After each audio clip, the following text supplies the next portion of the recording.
అందరికీ మరణాత. సౌండ్ రావట్లేదు, ఇంకొంచెం గట్టిగా మరణాత. సమయాన్ని ఇచ్చినటువంటి దేవాది దేవునికి నా నిండు కృతజ్ఞతాస్తుతులు చెల్లించుకుంటూ, అలాగే సమయాన్ని ఇచ్చినటువంటి అయ్యగారికి నిండు వందన మరణాతలు తెలియజేసుకుంటున్నాను. సో వాక్యంలోకి వెళ్లే ముందు చిన్న ప్రార్థన చేసుకుందాం. అందరు తలలు వంచండి.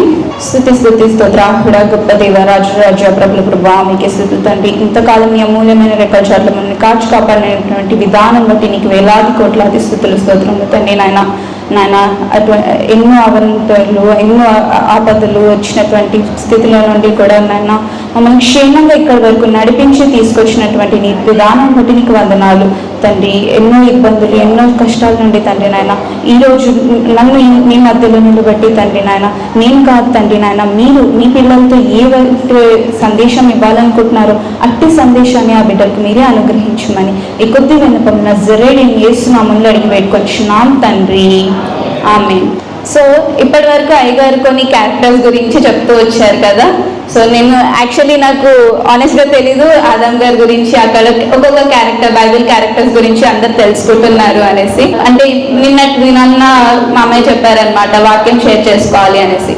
సో నేను నాకు వైట్ టైంలో అడుగుతున్నాను, ఏం వాక్యం షేర్ చేసుకోమంటారు, లైక్ ఏమని చెప్పమంటారు, దేని గురించి చెప్పాలి అని అనుకున్నప్పుడు, సో అలా నేను ఏదైతే కోరుకున్నానో, లైక్ నేను ఎప్పుడైతే ప్రేయర్ చేసుకుంటున్నానో నాకు ఒక క్యారెక్టర్ గురించి లైక్ నాకు విజన్ వస్తుంది అనమాట.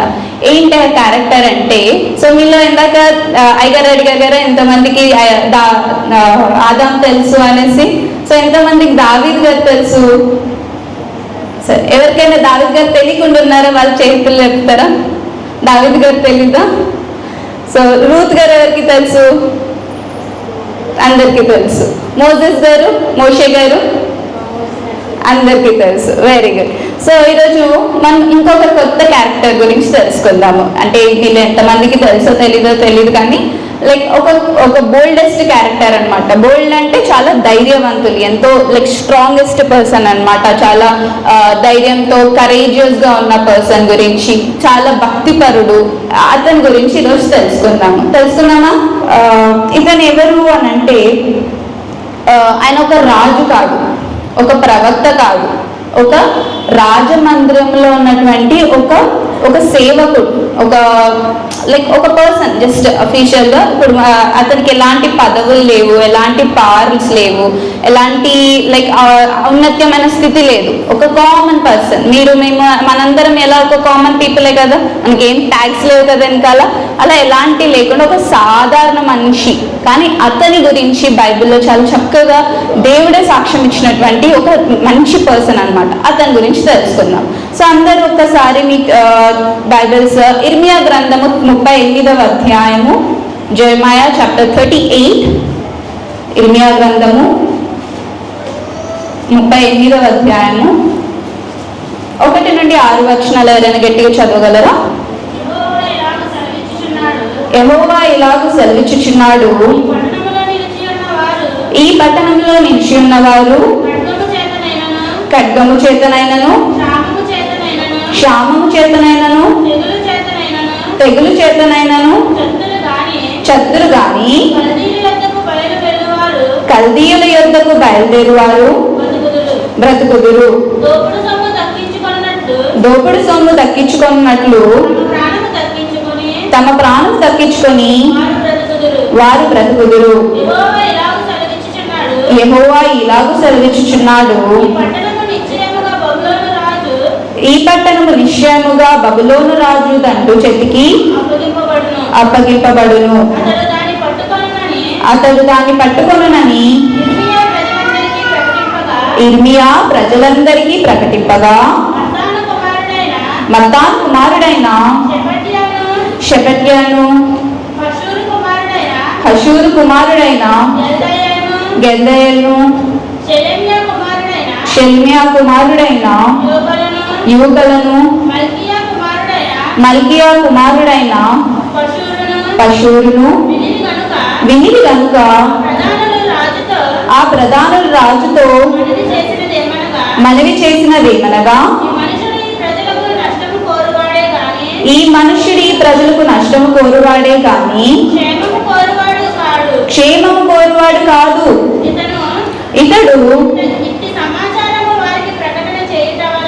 ఇట్టి సమాచారం వారికి ప్రకటన చేయటం వలన ఈ పట్టణంలో నిలిచి ఉన్న యోధుల చేతులను ప్రజలందరి చేతులను బలహీనము చేయుచున్నాడు. చిత్తగించి వారికి మరణ శిక్ష విధింపుము. అందుకు రాజైన సిద్కియా అతడు మీ వశమున ఉన్నాడు, రాజు మీకు అడ్డము రాజాలడనగా వారు ఇర్మియాను పట్టుకొని కారాగృహంలోనున్న రాజకుమారుడగు మల్కియా గోతిలోనికి దింపిరి. అందులో నీకు ఇర్మియాను త్రాళ్లతో దింపినప్పుడు ఆ గోతిలో ఏం లేవండి, నీళ్లు లేవు, ఇంకా బురద మాత్రమే ఉండెను. ఆ బురదలో ఇర్మియా దిగబడెను. సో ఇక్కడ చదవబడినటువంటి వాక్యంలో మనకి ఏమర్థమవుతుంది? ఇర్మియా గారు ఏమైనా ప్రకటించారా? ప్రకటించారు. ఎవరు చెప్తే ప్రకటించారు? ఆయనంతటా ఆయన చెప్పేనా? దేవుడు చెప్తే. అంటే హీస్ ఒబేయింగ్ గాడ్కి ఆయన ఒబే చేశారు. సరే, కొత్త క్యారెక్టర్ అని ఇర్మియా గారి గురించి చెప్తున్నారా అనుకుంటున్నారా? ఇంకా మన క్యారెక్టర్ దగ్గరికి రాలేదు, బ్యాక్ స్టోరీ అనమాట, జస్ట్ రిఫరెన్స్ కోసం. సో ఈయన ఇర్మియా గారు దేవుని యొక్క వాక్యాన్ని విని ఆయన ఏం చెప్పారో అది ప్రజలందరికీ ప్రకటించారు. కానీ ఇక్కడ మనుషులకి ఏం అర్థం కాలేదు, ఆ దేవుని ద్వారా వచ్చిందని అర్థం కాలేదు. అతని కథనే చెప్తున్నాడు, మాకు అందరికీ మేలు కోరట్లేదు కానీ కీడు కోరుకుంటున్నాడు అనేసి ఏం చేస్తున్నారు, వాళ్ళందరూ కలిసి అతన్ని ఎందులో వేసేయమని చెప్పారు? రాజుతో గుహలో వేసేయమని. ఆ గుహలో ఏముంది? పెద్ద గోతి ఉందంట. ఆ గోతి ఎలా ఉంది? బురదతో నిండి ఉంది, ఇంకా నీళ్ళు లేవు అందులో. అంటే లైక్ మొత్తం అంతా మడ్డిగా ఉంది. అందులో ఎవరైనా మనుషులు ఉన్నారా హెల్ప్ చేయడానికి? ఎవరు లేరు. అక్కడ నీళ్ళు కూడా లేవు. అంటే ఏంటి? ఆకలితో దప్పికతో అతను మరణించే స్థితిలోకి వెళ్ళిపోయారు కదా. రాజు ఏమన్నా ఆలోచించారా? అసలు ఇన్వెస్టిగేట్ చేశారా? అతను చెప్తుంది కరెక్టా రాంగా అని ఏమైనా ఇన్వెస్టిగేట్ చేశారా? లేదు. అధికారులు చెప్పగానే అతన్ని గొంతులో పడేశారు కదా. సో ఈ అసలు ఏం చేశాడు? ఏమని ప్రకటించారు? రాజుకి ఏమన్నా అగెయిన్స్ట్ గా ప్రకటించారా? ఏమని చెప్పారు? బబులోన్లో ఒక అటాక్ జరగబోతుంది, మన ప్రాణాలకి ముప్పు, మనం ఇక్కడే ఉంటే మనము చనిపోతాము, మనం ఒక సేఫ్ ప్లేస్కి వెళ్ళిపోవాలి అని ప్రకటించారు. మంచి స్టోరీ చెప్పారు, ఏమైనా చెడుకోలేరా? ఏం లేదు. సో ఇది విన్న అఫీషియల్స్కి ఏంటి, అక్కడ ఉన్న అధికారులందరికీ కోపం వచ్చేసింది. అరే ఇతను ఏంటి అసలు వచ్చి ఏమో మన మీద అటాక్ అవుతుందని చెప్తున్నాడు, అసలు ఎవరితను అనేసి వెంటనే అసలు ఏంటి అన్నది తెలియకుండా గోతులో పడేశారు. సో ఇక్కడ మనం ఇందాక చదువుకున్నట్టు అతను ఫుడ్ లేదు, వాటర్ లేదు, కానీ అక్కడ మనుషులు కూడా ఎవరు లేరు అతను హెల్ప్ చేయడానికి. అతను రక్షించడానికి ఎవరైనా ఉన్నారా? ఎవరు లేరు. సో ఈవెన్ రాజు కనీసం అతనికి ఏమన్నా ఉన్నాయా, ఏమీ లేదు అన్నది కూడా చూసుకోకుండా ఇగ్నోర్ చేస్తాడు, లైక్ వదిలేసి పడేయండి అని చెప్పేశారు. అప్పుడు ఇర్మియా పరిస్థితి ఎలా ఉంటుంది? ఇప్పుడు మనల్ని మనం ఊహించుకుందాం. మనం ఇక్కడ చర్చ్లో లేవు, సడన్ గా ఒక గొయ్యి ఉంది, అంతకుముందు అక్కడ బావి ఉండేది కదా, ఆ బావిలో సడన్ గా మనం పాడేశారు అనుకోండి, అది మొత్తం నీళ్ళు లేకుండా ఏం లేకుండా మొత్తం ఓన్లీ వట్టు ఉంటే మనం ఎలా ఫీల్ అవుతాము? హ్యాపీగా ఉంటామా? బాధతో ఉంటాం, అవునా? ఎలా మెంటల్గా చాలా స్ట్రెయిన్ అయిపోతాం. ఎట్లా ఇప్పుడు బయటికి ఎట్లా వెళ్ళాలి, నాకు ఫుడ్ ఎట్లా అని మనం ఫిజికల్గా, ఎమోషనల్గా, స్పిరిచువల్గా కూడా దేవుడా నన్ను ఎందుకు ఇంట్లో వాడేసినావు, అసలు నీకు ఏముంది, నేను ఎప్పుడు చర్చ్కి వస్తాను, ఎప్పుడు ఇంత మంచి భక్తిగా ఎప్పుడు ఇది ఇస్తాను, నీ వాక్యం చదువుతాను, ప్రేయర్ చేస్తాను, అయినా నన్ను ఇంట్లో చేస్తావా అని దేవుడికి కోపడతామా లేదా? అవునా? సో అలా ఉన్న స్థితిలో మనం కూడా కొన్నిసార్లు మనకు అలాంటి సిచ్యువేషన్స్ ఉంటాయా? సరే ఈ గోతి ఇదంతా అని అంటున్నారు, మనకి రియల్ లైఫ్లో ఇలాంటి సిచ్యువేషన్స్ ఏమైనా వచ్చి ఉంటాయా? అసలు మనం మంచి చెయ్యాలి, ఒకరికి హెల్ప్ చేద్దాము. ఇప్పుడు మనం స్కూల్లో ఉన్నారనుకోండి, మీ ఫ్రెండ్కి ఇది చేస్తే తప్పు, ఇది కొంచెం ఇలా మంచి చెయ్యు, ఇది నోట్స్ మ్యాథ్స్ టీచర్ హోంవర్క్ అడిగింది చేసావా చెయ్యలేదా అని క్వశ్చన్ అడిగారు అనుకోండి, మీ ఫ్రెండ్ వచ్చి నన్ను ఎందుకు అడుగుతున్నావు వెళ్ళిపో ఇక్కడ నుండి అని తిట్టారు అనుకోండి, మనకి ఎలా అనిపిస్తుంది? బాధ అనిపిస్తుందా లేదా? మనం వాళ్ళ మంచి కోసమే చెప్తాం, కానీ వాళ్ళు మనం తిడితే ఎలా అనిపిస్తుంది? బాధ అనిపిస్తుంది, కోపం వస్తుంది కదా. సో అలాంటి సిచ్యువేషన్స్లో దేవుడు మనల్ని ఎలా కాపాడతారు అన్నది చూద్దాం. సో నెక్స్ట్ వర్సెస్ చూడండి, అదే చాప్టర్లో మనం 6th వర్క్ చదివాము. 7th నుండి ఒకసారి చూడండి, 7వ వచనం నుండి. రాజు బెన్యామీను ద్వారమున కూర్చొని ఉండగా రాజు ఇంటిలోనికి కూషీయుడగు ఎబెద్మెలెకను షండు వారు ఇర్మియాను గోతిలో వేసిరని సంగతి విని రాజు నగరంలో నుండి బయలుదేరి వెళ్ళి రాజుతో ఇలాగు మనవి చేశాను, రాజా, నా ఏలినవాడా, ఆ గోతిలో వేయబడిన ఇర్మియా అను ప్రవక్త ఎడల ఈ మనుషులు చేసినది యావత్తును అన్యాయము. అతడున్న చోటును అతడు ఆకలి చేత చచ్చును, పట్టణంలోనైనను ఇంకను రొట్టె ఏమీ లేదు. అందుకు రాజు, నీవు ఇక్కడి నుండి 30 మనుషులను వెంట పెట్టుకొని పోయి ప్రవక్త అయిన ఇర్మియా చావక మునుపు ఆ గోతిలో నుండి అతని తీయించుమని కూషీయుడగు ఎబెద్మెలెకు సెలవేయగా ఎబెద్మెలెకు ఆ మనుషులను వెంట పెట్టుకొని రాజనగరంలో ఖజానా క్రింది గదిలోనికి వచ్చి అచ్చట నుండి పాతవైన చింకి బట్టలను చిరిగి చిరాకులైన గుడ్డ పాతలను తీసుకొని పోయి ఆ గోతిలోనున్న ఇర్మియా పట్టుకున్నట్లుగా త్రాళ్ళ చేత వాటిని దింపి పాతవై చిరిగి చిరాకులైన ఈ బట్టలను త్రాళ్ళ మీద నీ చంకల క్రింద పెట్టుకొనమని అతనితో చెప్పాను. ఇర్మియా అలాగు చేయగా వారు ఇర్మియాను తాళ్ళతో చేదుకొని ఆ గోతిలోనికి వెలుపలికి తీసిరి. అప్పుడు ఇర్మియా బందీ గృహశాలలో నివసించాను. చదువు. సో ఇక్కడ ఏం నేర్చుకున్నాము? ఇర్మియా రక్షింపబడ్డా? ఇక్కడ కొత్త క్యారెక్టర్ ఎవరు వచ్చారు? ఎబెద్మెలెక్. సో ఎబెద్మెలెక్ అని అంటే మీనింగ్ ఏంటంటే అతను ఒక ఇథోపియన్ మంక్ అనమాట. కూషురు అని తెలుగులో ఉంది కదా, సో అదనమాట. అతను ఏం చేస్తున్నాడు? రాజు యొక్క రాజస్థానంలో అతను పనిచేస్తున్న ఒక వ్యక్తి, లైక్ కామన్ పర్సన్. అతని పేరుకి మీనింగ్ ఏంటనంటే ఎబెద్మెలెక్ అని అంటే servant of the king. Okay, అతను రాజు యొక్క సేవకుడు అని అర్థము. సో అతను ఏంటి, కానీ ఇక్కడ ఈ స్టోరీలో ఆయన పేరుకి అర్థము ఎబెద్మెలెక్. కాకపోతే ఇక్కడ అతను చేసినటువంటి కార్యాన్ని బట్టి అతను ఏమయ్యాడు? దేవాది దేవునికి ఒక సర్వెంట్ గా మారాడు అనమాట. సో అతను ఎలా హెల్ప్ చేశాడు అని అంటే అతను ఏం చేశాడు? ఈ సంగతిని 7th verse ఏమనుంది? అతను ఈ సంగతిని విని రాజు దగ్గరికి వెళ్ళాడు. అంటే ఒక యాక్షన్ చేశారనమాట. ఏదో ఒక కార్యం చేయాలి, ఏదో ఒక విధంగా నేను అతను హెల్ప్ చేయాలి అనే ఉద్దేశంతో అతను రాజు దగ్గరికి వెళ్ళాడు. ఇప్పుడు సపోజ్ మీరు స్కూల్ పిల్లలు అయితే ఒక టీచర్ ఉంది. టీచర్ అనవసరంగా మీ ఫ్రెండ్ కొట్టింది. మీరు వెళ్ళి టీచర్కి వెళ్ళి చెప్తారా? మీరు చేసిన తప్పు అలా కొట్టకూడదా అని చెప్తారా? చెప్పారు కదా. అంటే ఎందుకు? టీచర్ మళ్ళీ మనల్ని కొడుతుంది అని, అంతే కదా.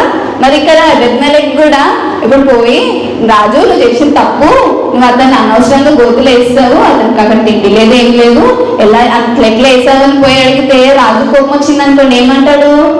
నీకెందుకు, నువ్వు కూడా పోయి గొడ్ల నిన్ను కూడా పాలిస్తాను అని అంటాడు. అవునా? ఇద్దరు కలిసి చచ్చిపోండి అని అంటారు. అనే ఛాన్స్ ఉందా లేదా? మనం టీచర్ దగ్గరికి వెళ్ళాం, అతను రాజు, ఒక దేశానికి రాజు. అతని దగ్గరికి వెళ్ళి చెప్పగలమా? చెప్పలేము. సో అలాంటి సిచ్యువేషన్ కూడా, అంత భయం ఉన్న సిచ్యువేషన్ కూడా అతను ఏం చేశాడు, అధిగమించి రాజు దగ్గరికి వెళ్ళి నువ్వు చేసింది ఇది, కానీ అతనికి ఇలాగా అయ్యింది, అతనికి తిండి లేదు, అక్కడ ఏం లేదు, ఎవ్వరు లేరు అనేసి అతను హెల్ప్ చేయాలని రాజు దగ్గరికి వెళ్ళాడు కదా. సో అతను జాబ్ పోయే సిచ్యువేషన్, అసలు జాబ్ ఏంటి, లైఫ్కే రిస్క్ అది, అవునా? అలాంటి సిచ్యువేషన్లో కూడా అతనికి వెళ్ళి తను బాగా ఫీల్ అయ్యాడు. ఇప్పుడు అలా మనము మన ఫ్రెండ్కి అన్యాయంగా కొడుతున్నారు అని అంటే సర్లే ఫోన్లే, తర్వాత వచ్చాక ఫోన్లే ఏం కాదులే మేడం అలాగే చేస్తుంది అని చెప్పకుండా టీచర్ దగ్గరికి వెళ్ళి బేసికల్లీ మేడం మీరు చేసిన తప్పు, అనవసరంగా ఇలా కొట్టారు అని చెప్పారనమాట. సో ఇక్కడ ఏంటి, ఇంకొక యాక్షన్ ఏంటి, అతను రాజు పర్మిషన్ ఇచ్చి ఒక 30 మెంబర్స్ని నీతో పాటు తీసుకెళ్ళి అతను సేవ్ చేయమన్నప్పుడు డైరెక్ట్గా వెళ్ళిపోయి సేవ్ చేశారా? అతను ఎక్కడికి వెళ్ళాడు నెక్స్ట్? ఖజానా క్రిందనున్న, అర్థం కాలేదు, గదిలోనికి వెళ్ళి ఏం చేశాడు? పాత బట్టలన్నీ, అంటే ఎందుకు ఆ పాత బట్టలు ఎందుకు తీసుకున్నాడు అతను? తాళ్ళు మామూలుగా వేసేయచ్చు కదా, పాత గుడ్డల దగ్గరికి ఎందుకు స్పెసిఫిక్గా వెళ్ళాడు?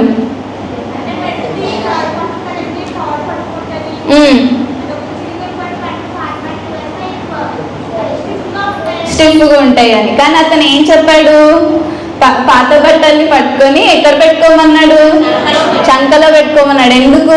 ఇప్పుడు అలా అయితే పైకి వస్తుంది కరెక్టే, కానీ గీరుకోకండి. ఇప్పుడు రాడ్ నార్మల్గా పట్టుకొని మీరు గట్టిగా అన్నారనుకోండి, కట్ అవుతుందా లేదా? బ్లడ్ వస్తుంది కదా. అది కూడా ఎంత డీటెయిలింగ్ చూడండి. అలా కట్ అవుతుందేమో, అతనికి ఎక్కడైనా గాయం అవుతుందేమో అని చెప్పేసి ఆ తాళ్ళకి ఈ పాత గుడ్డల్ని కట్టి దాంతో దించాడు, సో దట్ అతనికి ఏం కట్ అవ్వకుండా క్షేమంగా పైకి వస్తాడు అనేసి. రాజు దగ్గరికి వెళ్ళడమే పెద్ద రిస్క్, అవునా? వెళ్ళి పర్మిషన్ అడిగాడు, ఓకే దేవుడి దయ వల్ల పర్మిషన్ వచ్చింది. వచ్చిన తర్వాత మళ్ళీ వెంటనే వెళ్ళి కాపాడా? మళ్ళీ తనకి అక్కడ ఏమైనా గాయం అవుతుందేమో అని ఆలోచన, అవునా? ఎంత డీటెయిలింగ్, ఎంత కైండ్ హార్టెడ్ చూడండి. ఇలా జరిగితే ఇలా ఏమన్నా అవుతుందేమో అని ఒకటికి, అంటే అతని ఆలోచన చూడండి ఎంత బాగా ఆలోచించి తనకి ఇలా ఏమన్నా అవుతుందేమో అన్న ఇదితో తను వెళ్ళి మొత్తానికి జెర్మియాని కాపాడతాడు, అవునా? సో అతనికి ఉన్నటువంటి కంపాషన్ని మనం ఇక్కడ చూస్తున్నాము.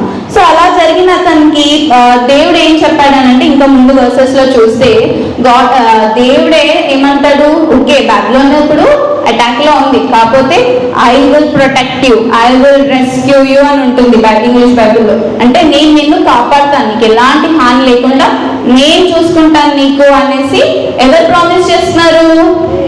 దేవాది దేవుడే ప్రామిస్ చేస్తున్నాడు కదా. ఇప్పుడు మనం చేసినటువంటివి చిన్న చిన్న యాక్ట్స్ అవతల వ్యక్తికి తెలియకపోవచ్చు, కానీ మనం చేసే ప్రతి యాక్షన్కి ఎవరు చూస్తున్నారు? దేవుడు చూస్తారు. ఎవరు రివార్డ్ ఇస్తారు మనకి?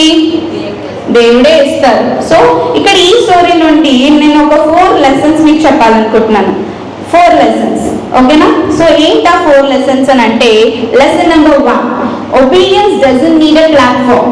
అంటే ఒబీడియన్స్గా, అంటే విధేయతగా ఉండడానికి మీకు ఎలాంటి ప్లాట్ఫామ్ అవసరం లేదు, ఎలాంటి పొజిషన్ కానీ ఎలాంటి లైక్ ఇప్పుడు సపోజ్ మీరు వెళ్ళి ఒక సువార్త చెప్పాలనుకోండి, మీరు పాస్టర్ అయ్యే ఉండక్కర్లేదు, మీ కొలిక్కి మీ ఫ్రెండ్స్కి వెళ్ళి మీరు మాట్లాడతారా? ఏం గురా, ఏం తిన్నావా, ఏం తెచ్చుకున్నావు, మామూలు మాట్లాడతారా?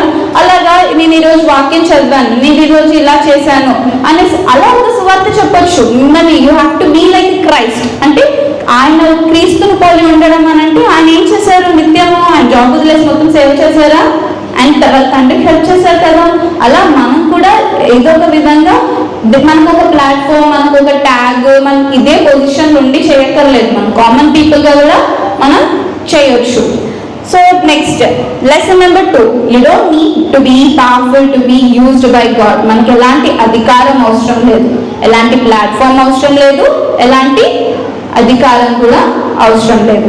Lesson number 3, risking for righteous is worth it. అంటే మనల్ని మనము, అంటే ఇప్పుడు ఏదైనా తప్పు జరుగుతుంది అని అంటే చూసి చూడనట్టు లేకుండా దానికోసం మనం రిస్క్ తీసుకునే ధైర్యం మనలో ఉండాలి. ఎందుకంటే మనల్ని కాపాడేవారు ఎవరు? దేవుడు. మనం సంరక్షించేది ఆయనే ఉండగా లోకాధిపతి ఆయన తలుచుకుంటే మనకి ఏమన్నా ఉంటుందా? కానీ ఆయనే మనకి ఎలాంటి రిస్క్ అయినా దేనికైనా మనము జంకకూడదు.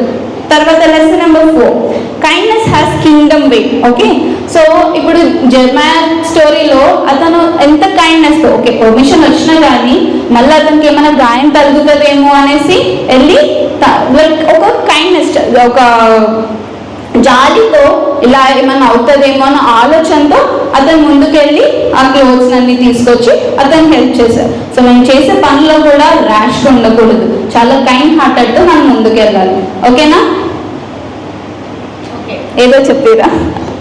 ఓకే, సో ఎలాంటి సిచ్యువేషన్స్లో అయినా మనకు మన దేవాది దేవుడు ఉన్నాడు కాబట్టి ఎలాంటి సిచ్యువేషన్స్కి మనం జంకకుండా మనకు ముందుగా ఒక కైండ్ హార్టెడ్తో మనం ముందుకెళ్ళి మనం కూడా ఆయన యొక్క సువార్తను ప్రకటించడంలో మన పాల్గొంత ఎంత ఉందో మనల్ని మనం చూసుకోవాలి. సో ఇటువంటి అవకాశం ఇచ్చినటువంటి దేవునికి అలాగే అయ్య గారికి నా నిండు వందన మరణార్థాలు, విన్న మీ అందరికీ కూడా నా నిండు వందన మరణార్థాలు. Thank you.